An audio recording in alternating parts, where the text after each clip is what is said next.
It has to be one of the shortest and most tumultuous coaching tenures in the history of college sports. New Mexico State terminated the contract of men's basketball coach Greg Heiar on Tuesday, less than 11 months after hiring him amid multiple scandals that have made national headlines. Now, in the weeks and months to come, NMSU brass will have to answer to a multitude of questions as investigations will hang over the program. But tonight, it's just a sad day for New Mexico State, a team that won an NCAA tournament game 11 months ago. Each and every one of you give me a chance. I promise you, if you give me a chance, I'm going to change your life. In a way, Greg Heiar wasn't wrong when he said that to the New Mexico State players in his first meeting with the team, just not in the way he meant or that anyone ever hoped. Heiar made big promises. I've won 91% of the games I've ever coached. That he wasn't able to keep. The Aggies finished 9-15 and had their season canceled after multiple scandals rocked Heiar's lone NMSU season. And there were questions about Heiar from the start.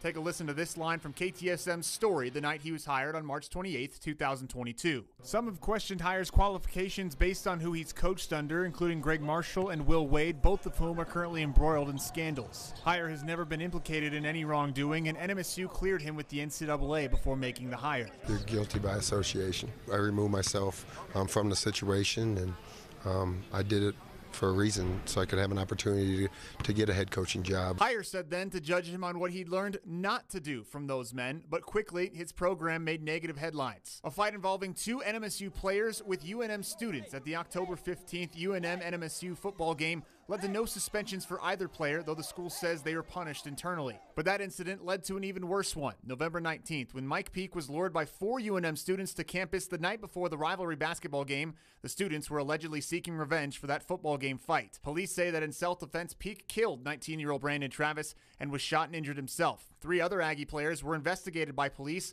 for their potential involvement. When police came to the Pan American Center the day of the Aggies game versus UTEP, November 30th, to serve warrants, Heiar had this interaction with state police. And do you have a way to get a hold of these 3 players? I don't know. So they'll be at the game tonight, though, right? They're going to be at the game tonight, though? Yeah, they'll be at the game. Oh, okay. Thank you, sir. After the shooting, Heiar publicly took the blame. I take full responsibility for what happened, and that's, you know, I can't say anything more than that. While the Aggies lost their first 9 WAC games, outwardly it seemed like the culture around the team was improving. Take a listen to this from February 4th. They're playing for each other instead of for themselves, and that's easy to say, hard to do. But behind closed doors for 6 months, 3 NMSU players had allegedly been pinning one of their own teammates down in the locker room and sexually assaulting him, typically in front of the whole team, while no one intervened. When NMSU brass learned of those shocking allegations, they canceled the season entirely on Sunday, then fired Heiar on Tuesday. Upon NMSU's return to Las Cruces after the season was canceled this weekend, Heiar had nothing to say. Coach, can you talk to us?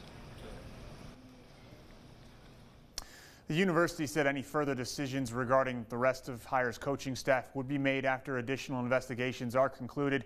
NMSU officials told KTSM that athletic director Mario Mocha will keep his job and will be at a press conference on Wednesday morning at 10 a.m. on NMSU's campus to answer to how things went so bad so quickly for this proud program.